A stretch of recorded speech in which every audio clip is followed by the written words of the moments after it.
Please all stand for opening prayer and preparation for our recollection. Then the Father, the Son, the Holy Spirit. Amen. The Lord be with you. Reading from the Holy Gospel according to Saint Luke.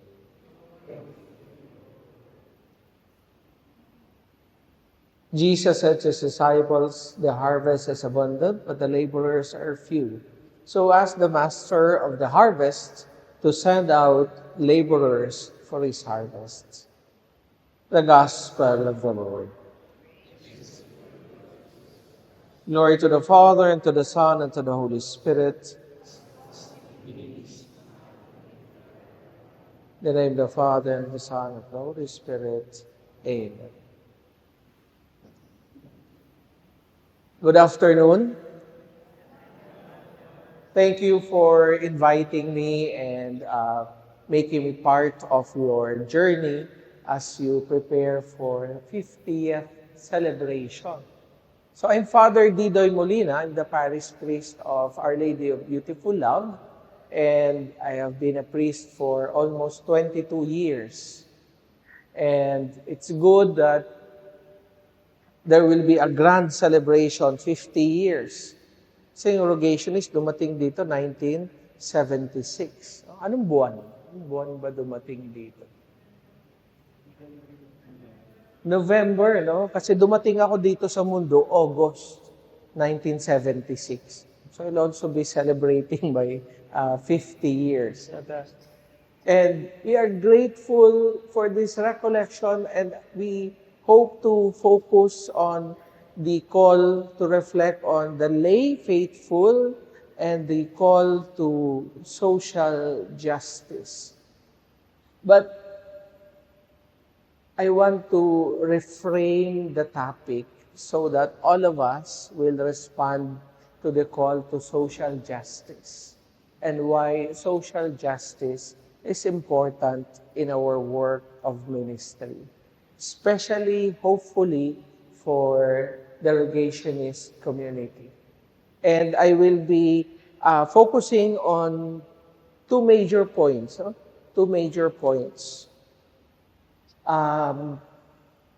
Prayer and mission. Prayer and mission. Ako po ay naggumagawa ng pag-aaral and study on parish vitality as part of my further studies. And in the master's and doctorate program, I've been trying to study what makes a parish alive. What makes a parish alive?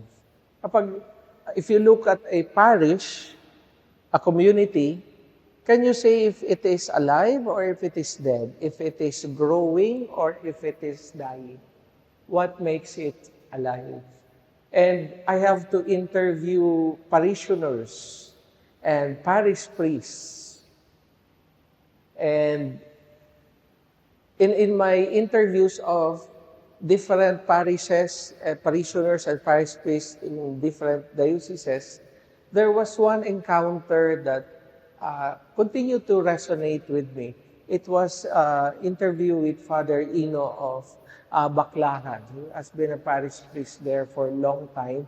But I interviewed him when he was already assigned sa Singapore. So he had this interview, and he shared with me the vision, the mission, the slogan, the driving force when they tried to reorient themselves as the Baclaran community.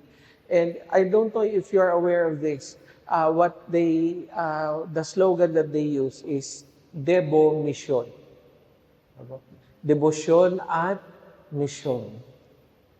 Because people go to Baclaran, go to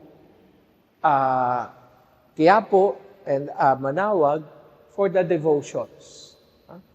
Every Wednesday, Baclaran, every Friday in Quiapo. So there's this devotion. This devotion It's all about prayer. But we have to deepen our understanding of prayer. Not just the novenas, not just the rituals, but as we understand prayer as lifting up our minds and hearts to God. Or as Father Tom Green, our Jesuit professor in our spirituality class would define it, is opening to God, being aware of the presence of God. Because in our work of social justice, we have to become aware in our prayer of the presence of God, especially in places and in moments of injustice, of poverty, and of oppression, of extrajudicial killing, and of corruption. That God wants to be present there and is really present there and wants us to be part of the transformation of these oppressive structures in society. So our prayer leads us towards this deeper awareness of the presence of God, especially in these difficult and uneasy situations. For many lay and priests and seminarians, prayer is associated with good feelings and emotions. I like going to Mass there because the parish priest or the priest give good homilies. They make me feel good. I like praying in the church there because I feel good. It's not about emotion. It's about sensing the presence of Christ in our prayer. And also being aware of the absence of Christ in the situations in our church and in our society. Prayer is not an escape from the world, but a deeper awareness of the world and where God is sending us on mission. And when we pray, send, O Lord, Holy Apostles into your church, it's not just about praying for vocation to the priesthood.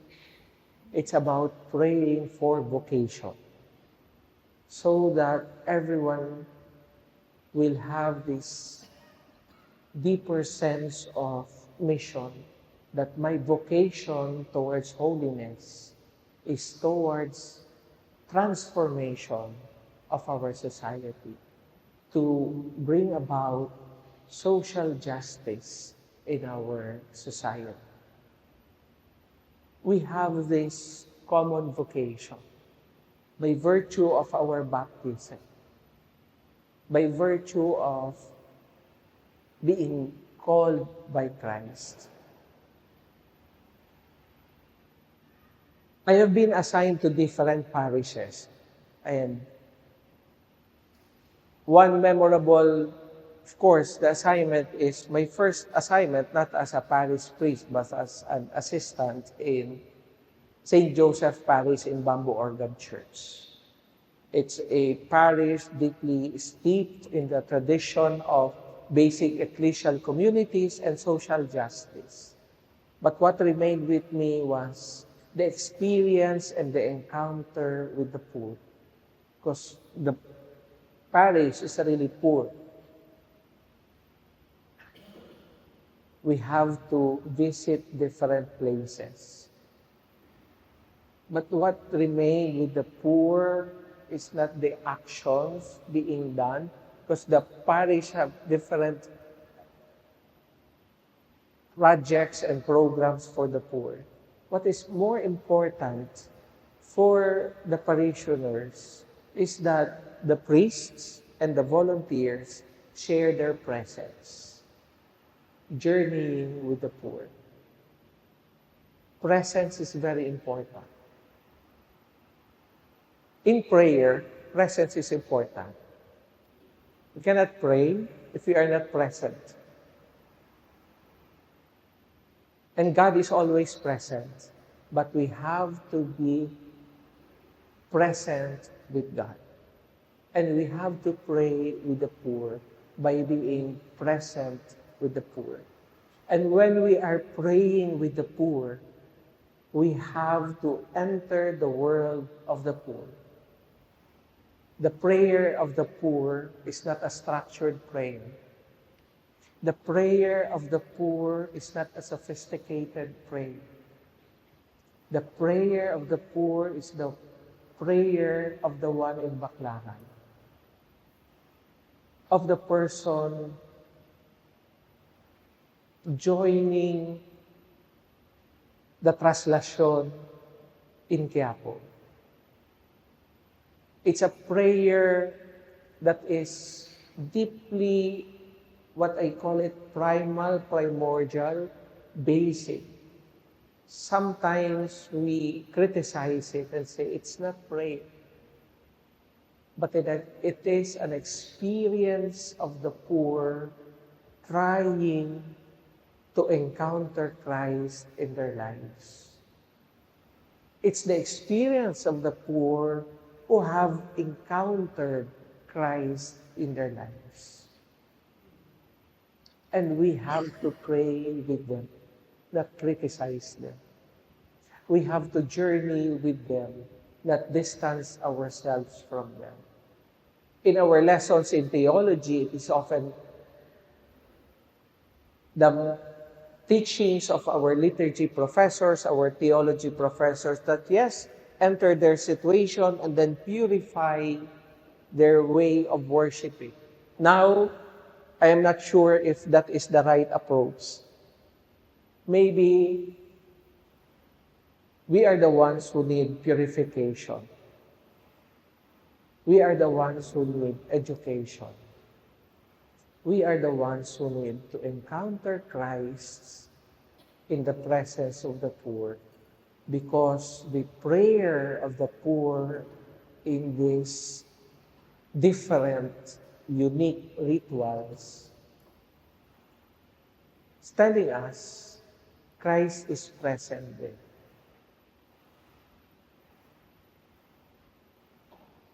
Prayer is encountering Christ with the poor by being present with the poor, in solidarity with the poor. There was one incident in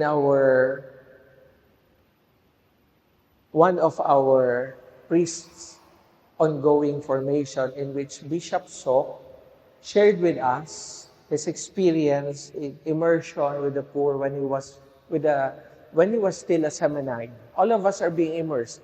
In my time in San Jose Seminary, every weekend we go to the parish where we are assigned.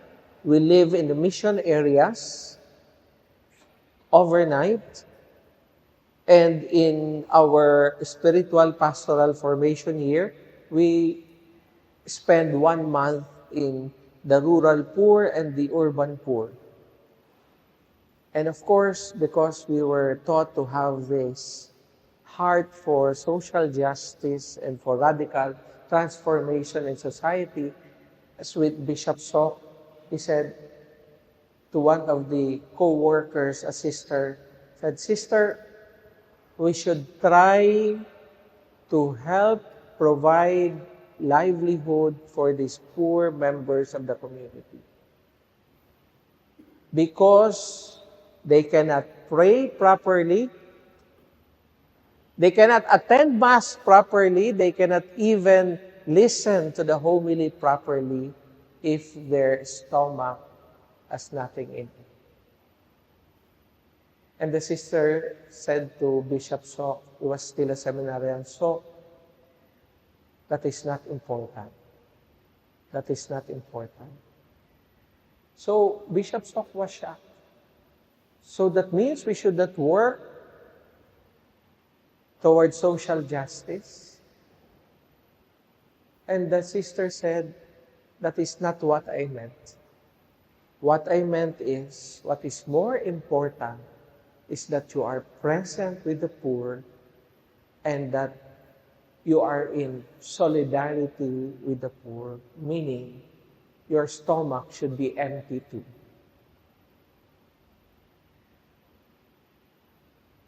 Because the poor knows, the lay knows, if the stomach of the seminarians and the priests are full and preaching about social justice, but not doing anything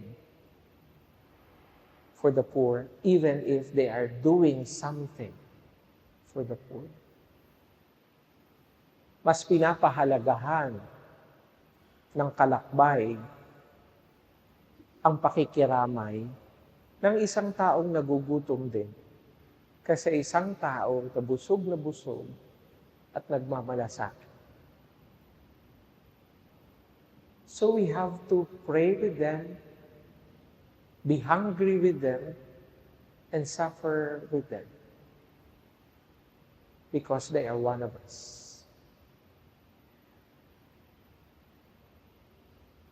When we pray,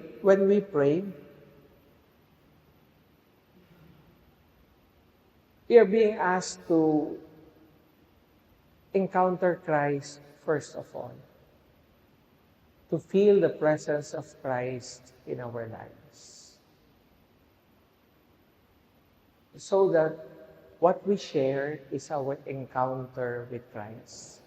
What we share is our spirituality, our way of life of encountering Christ. So what is this encounter with Christ? Encounter with Christ and the sacraments, the celebration of the Mass, the celebration of baptism, of weddings.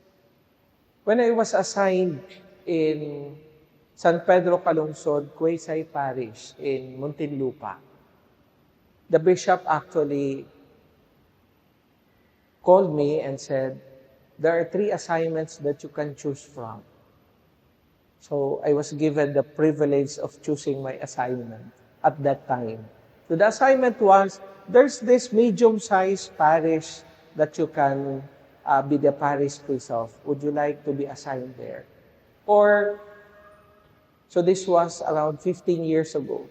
Or there is this parish, Our Lady of Beautiful Love. You can be the parish priest there because the priest there is retiring. Or you can be a parish priest of a community in Muntinlupa was been relocated from along the Riles in Muntinlupa and around 60,000 parishioners. They were given housing in near Bilibid. So I told the bishop, I prefer the 3rd assignment. The 3rd assignment in Muntinlupa does not have any parish lot, no parish church, nothing.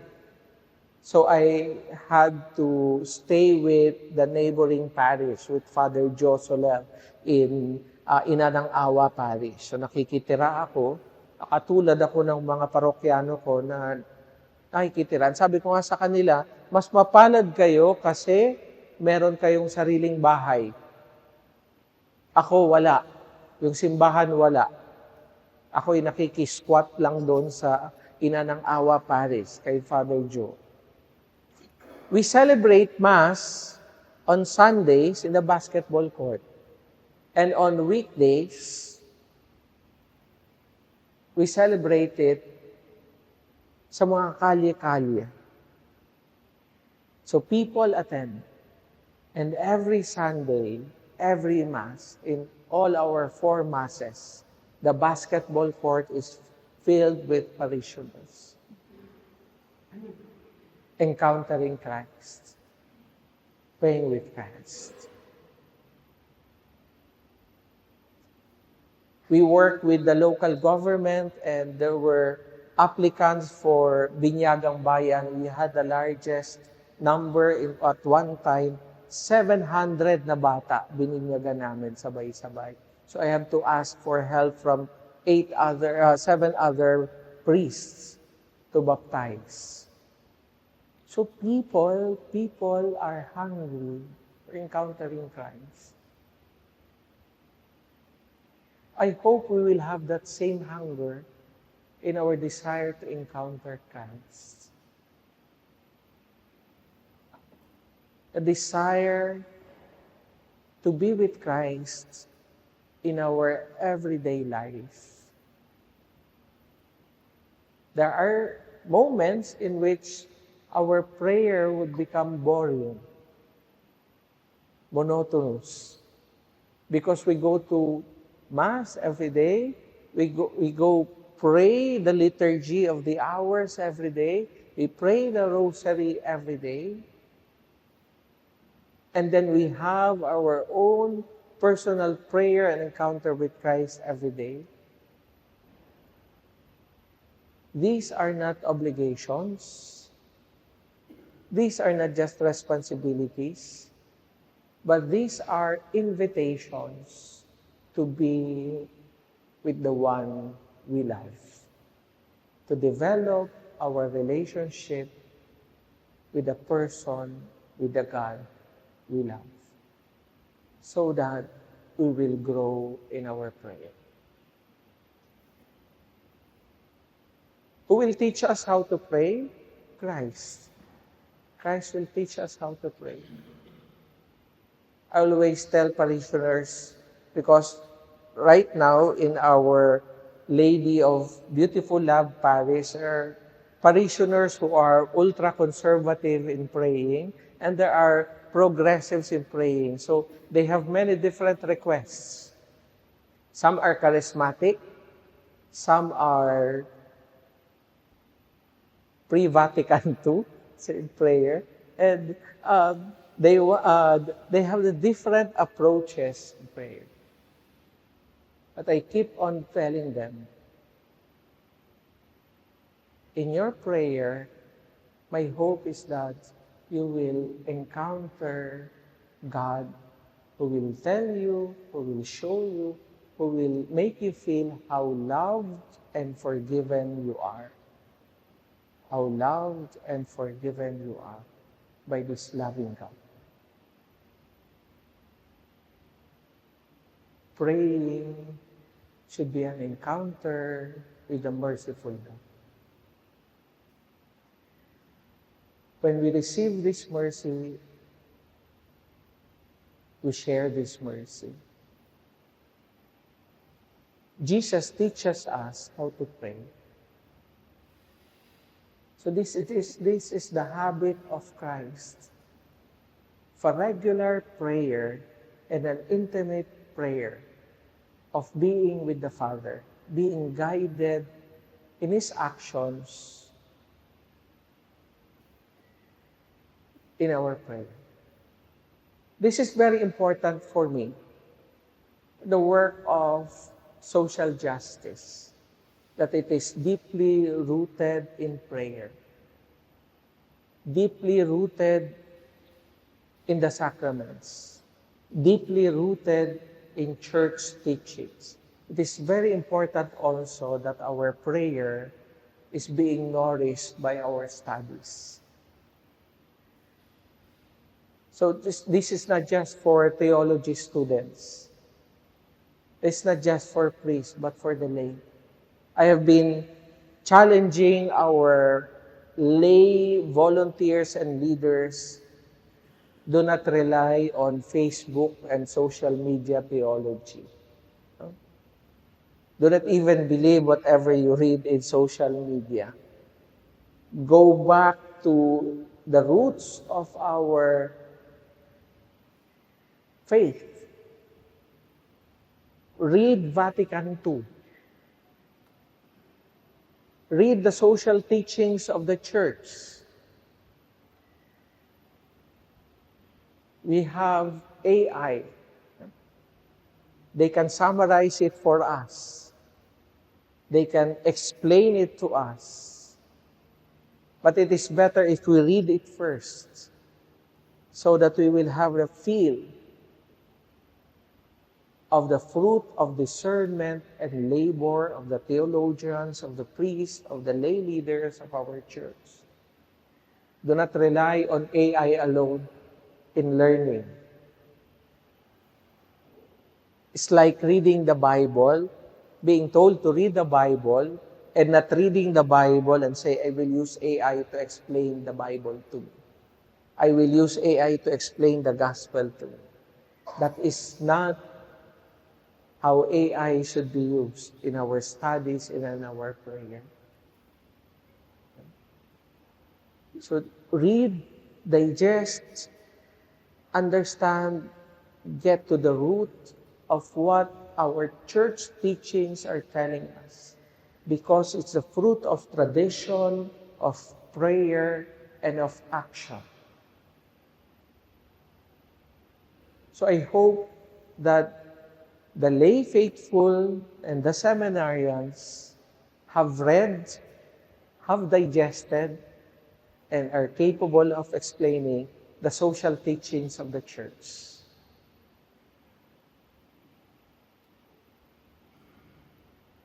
Because they are not an addendum to our faith. A preferential option for the poor is not an addition to our faith. It is essential to our faith. The social teachings of the church points us to what our church should be doing, to what our church should be, the essence of the church, which is Christ proclaiming the coming of the kingdom of God, where there should be the announcement of the salvation for all and dignity for all. Kaya ngayon, mabigat na usapin ang artificial intelligence. But the person is very much important. AI can help someone write a good article or a good homily. But you have to find your own voice. Because in prayer, you have to find your own voice. Pray with your own voice. You cannot pray using AI. Because God will know if it's AI or your own voice. Makatawa-tawa, nagdadasal ka gamit yung AI at binabasa mo yung sinabi ng AI. Pagtatawanan ka ng Diyos. You pray with your own voice. And one writer said, the prayer that is incomplete, that is not structured, that is even stuttering, that is coming from a world of pain, is a real prayer. Because you know it's not AI. It's coming from the heart. Coming from the heart.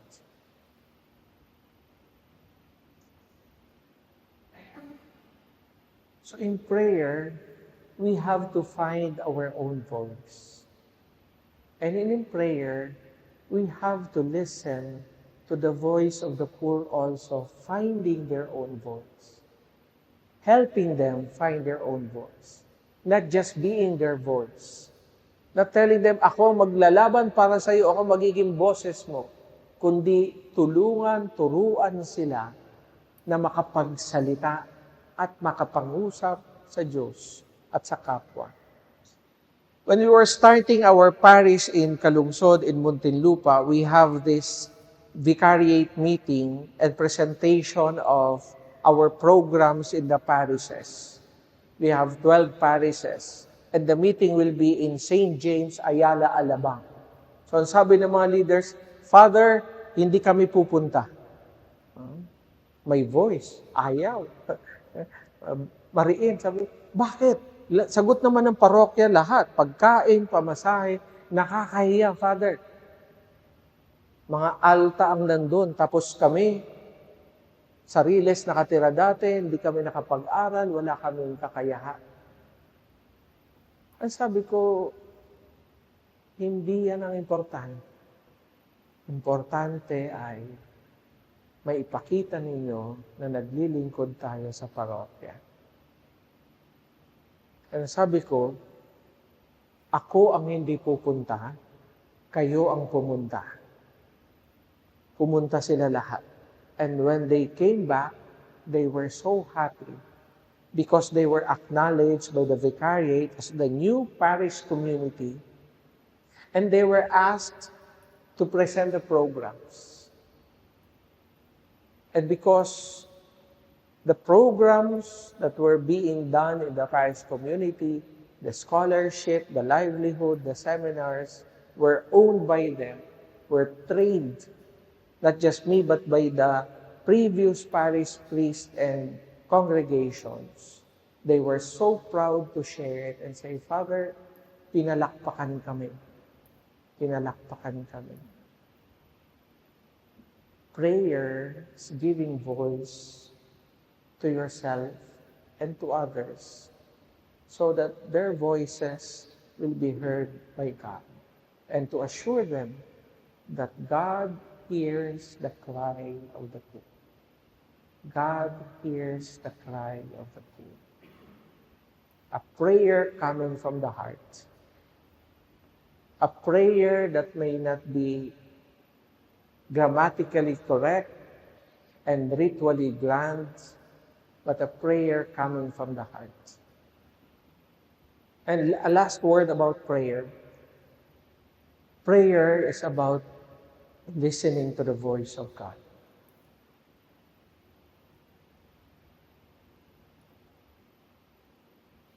In our journey now of synodality, listening is very important. Listening is very important. Priests are being told to listen. Seminarians should be trained how to listen. And lay also should speak, but should also learn to listen.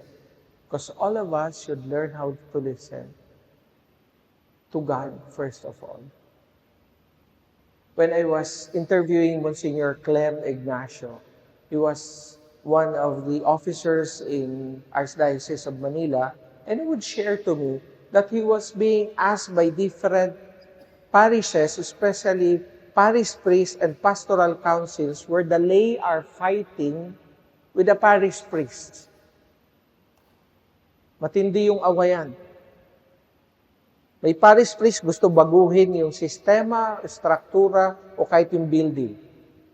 Yung mga pastoral councils naman, ayaw nilang mapabago, ayaw nilang mapalitan, o gusto nilang matuloy yung programa.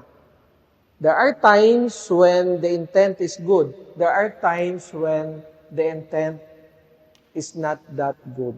There are hidden motives.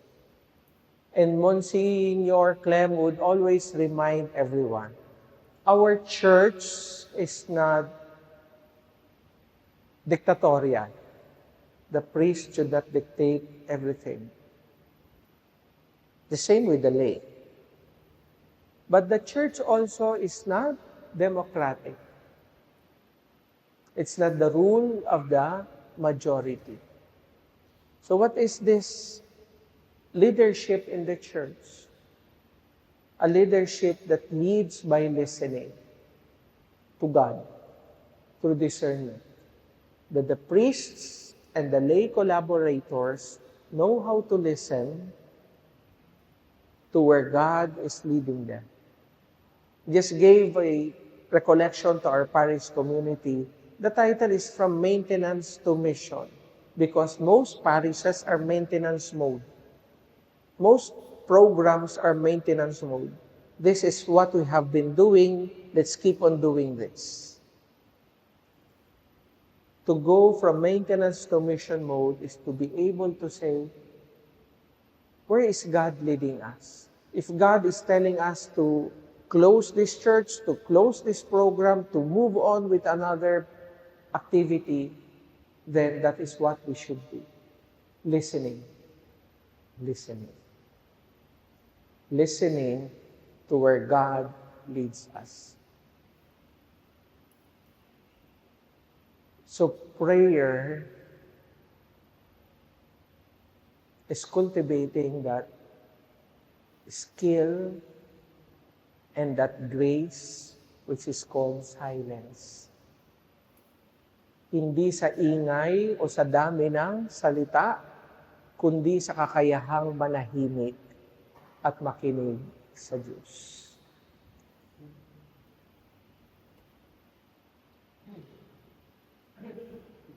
Praying is being silent before God and saying, "Speak, Lord, your servant is listening." We do not tell God our plans. Sabi nga, if you want to make God laugh, tell God your plans. Pagtatawanan ka ng Diyos. At yan ang natutunan ko sa buhay ko sa pagpapare. Ang dami kong plano noon. Walang natupad. Walang nangyari. But the beautiful thing is, despite all the heartaches and the difficulties in life, despite all the challenges in the priesthood, despite all my grand plans for myself and for the parishes which I have been assigned to, God's plans turned out to be more beautiful, to be more grand, and unexpected. If we only allow God to surprise us, God will give us gifts, plans, even trials that we would never expect. But in the end, what would emerge is God's power. God's power. Prayer is being silent before God and allowing God to surprise us with His beauty, with His mercy, with His love, and His plan for us.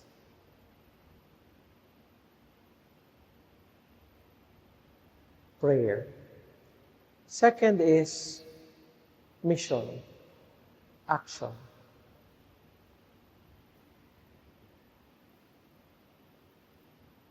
Magkasabay. Parang anghel. Dalawa ang pakpak. Kung hindi, tabingi yung lipad.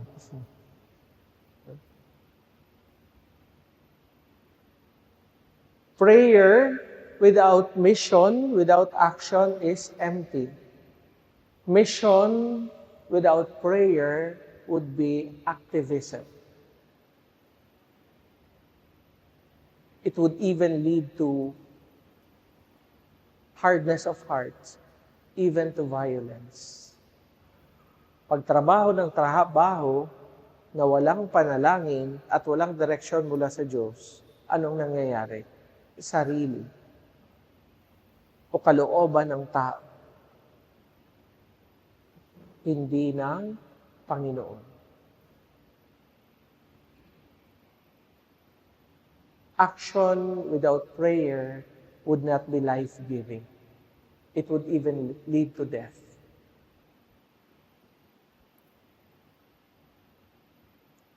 Prayer without mission would not grow.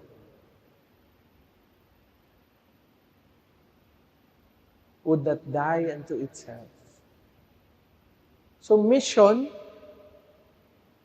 is living out our vocation where we are being planted and sent by God.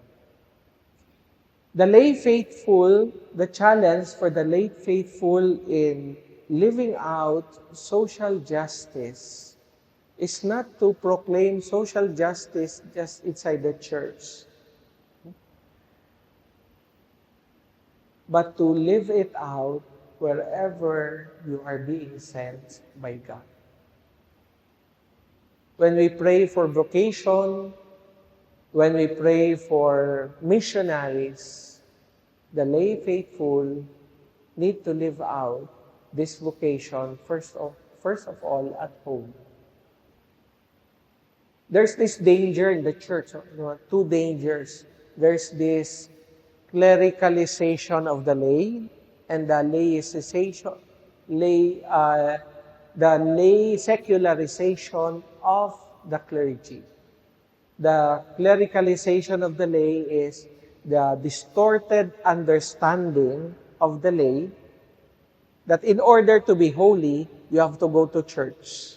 You have to perform the rituals. You have to know the prayers. You have to do whatever is being done inside the church as lectors, as choir members, as volunteers.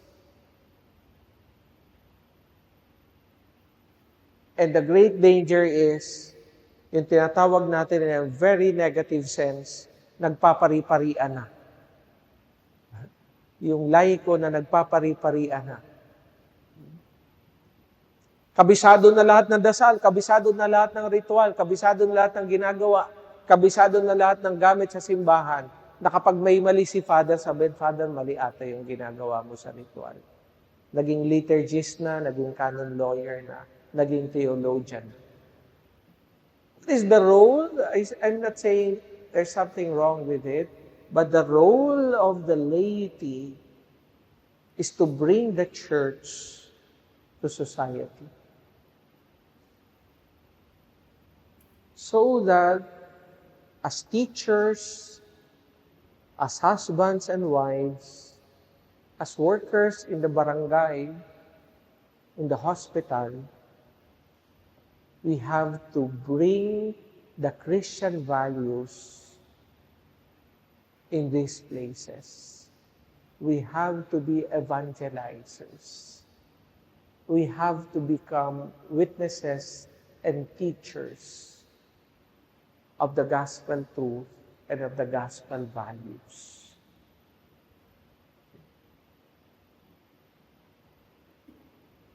We become evangelizers by living out a transformed life. Totoo sa sinasabi, makatarungan sa ginagawa,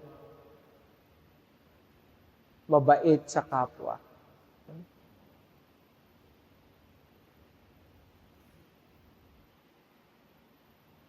The lay faithful are the main subjects of evangelization. Kayo po yung nangunguna na tagapagturo at tagapagpahayag at tagapagbahagi ng presensya at pagliligtas ng Diyos. The lay faithful are not just recipients. Tinuturuan ng mga seminarista, tinuturuan ng mga pare at tagatanggap lang. Kundi you play a major critical role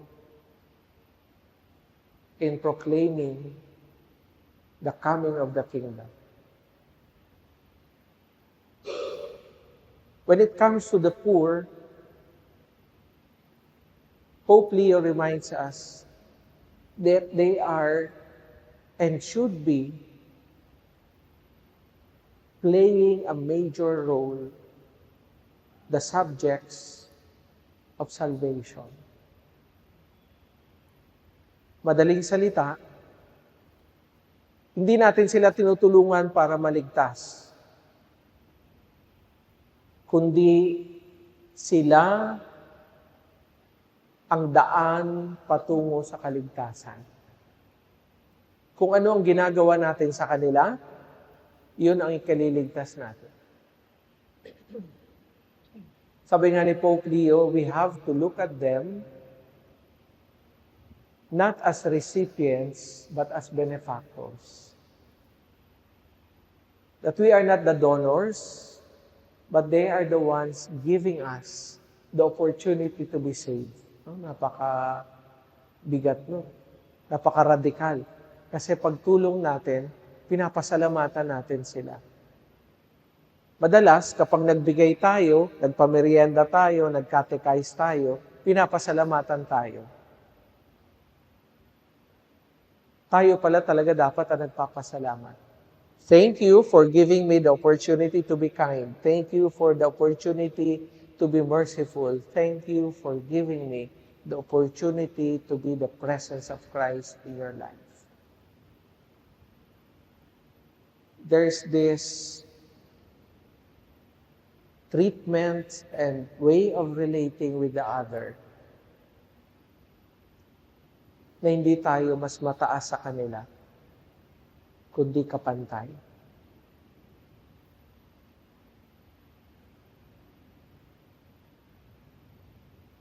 What is the work of mission?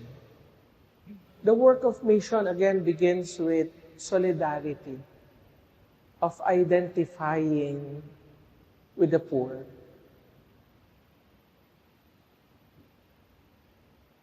And this solidarity is not just knowing what it means to be poor, knowing what it means to be hungry, knowing what it means to be oppressed, but also experiencing poverty and injustice. Nang bawat isa sa atin, mamuhay ng simple.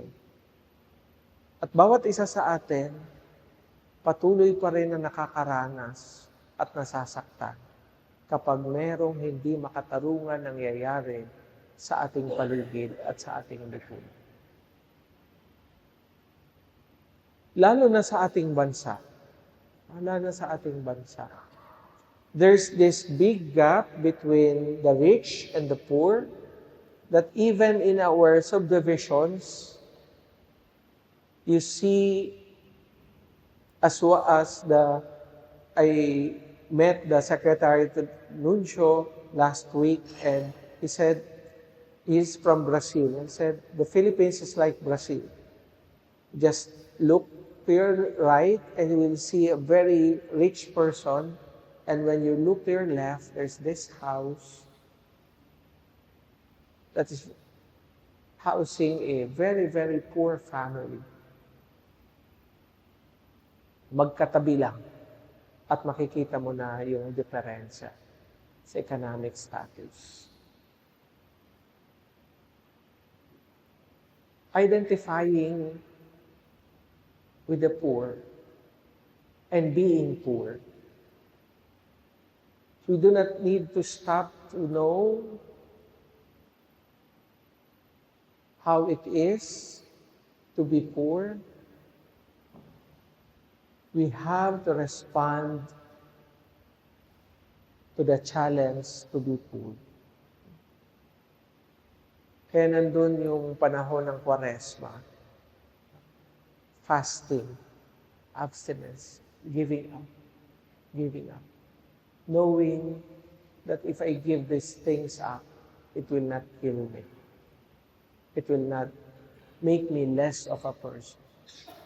But also realize that there are people in our communities who really have less in life and less as a person because they are living indignified lives, oppressed lives.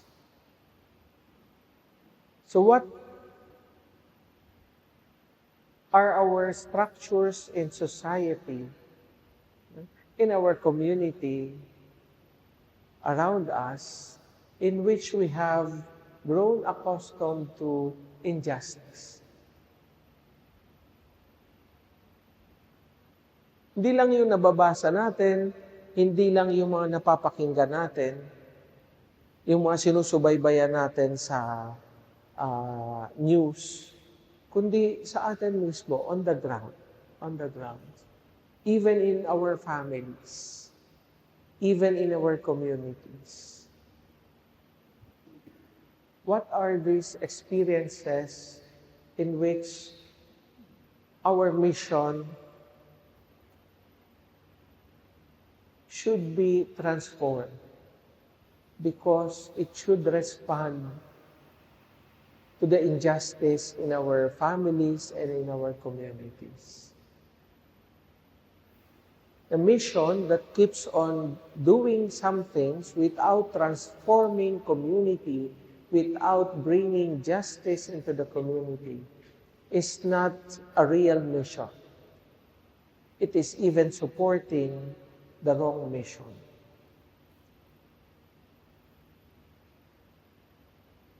Kaya nandun yung pagtutol. Hindi natin gagawin yan kasi nagiging parte tayo ng sistema na hindi makatarungan. As an institution, the CBCP and the different dioceses have made the decision. Before our churches, the bishop said, the priest said, our churches have been investing in companies who are into mining. Now we have to stop that and say, we are saying no to mining, but we are making money from these companies. So we are sending mixed signals. So it's growing awareness that there are unjust structures in our society that needs to be transformed. But again, there's still a long journey ahead of us, not just our generation, but I guess 2, 3, or 4 generations in which we really have to transform our country, our parishes, our communities, in our work with the poor towards social justice. Because we have to work with the poor, be with the poor, and to empower the poor. As an example, in our parish community, there are residents in the gated subdivisions and there are residents in the sitios. And in our meetings, everyone is involved. Everyone has a voice.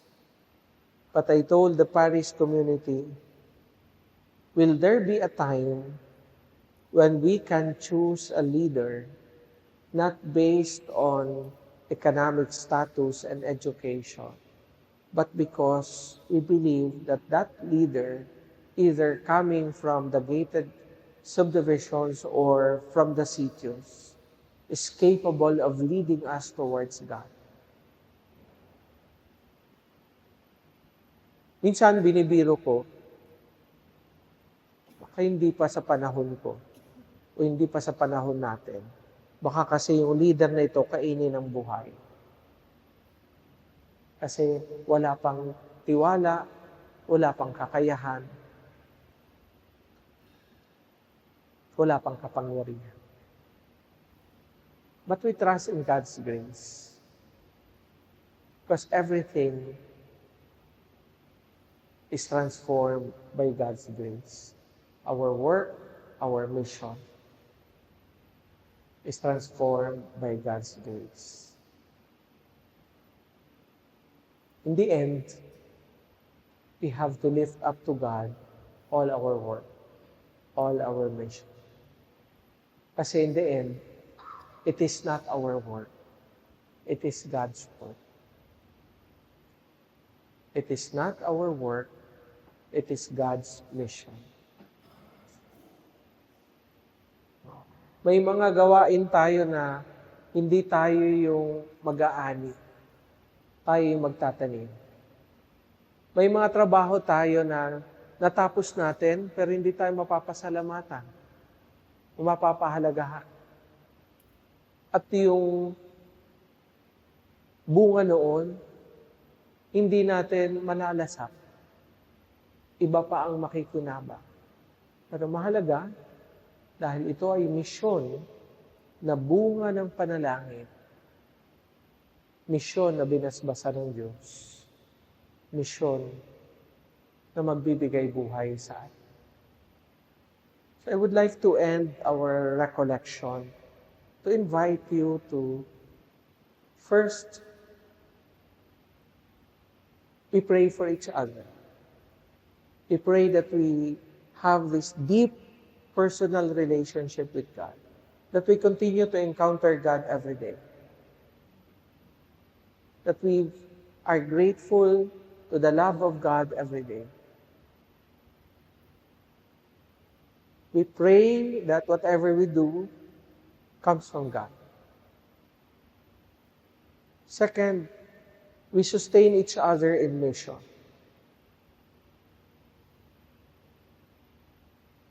Mission built on trust. Mission built on love.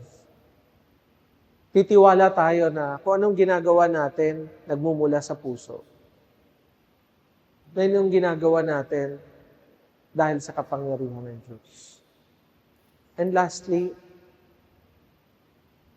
I would like to thank our lay collaborators on behalf of our church, on behalf of the hierarchy, on behalf of all the priests and religious leaders, and personally, galing mismo sa akin,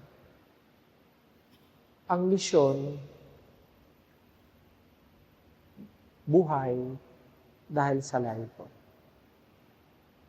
Ang misyon, nakakapagbigay buhay sa aming mga pare.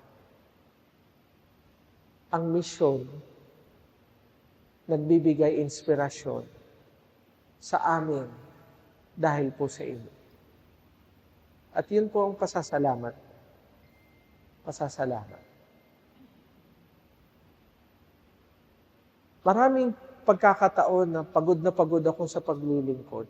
Minsan naiinis ako sa paglilingkod. Hindi lang sa gawain, kundi sa kasama na manggagawa. May mga katotohanan na gano'n. Nakakainis yung katrabaho kasi makulit.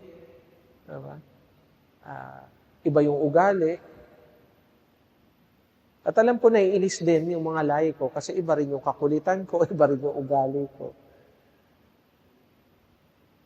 Kaya nagbibigay buhay sa akin, kapag may kakwentuhan ako,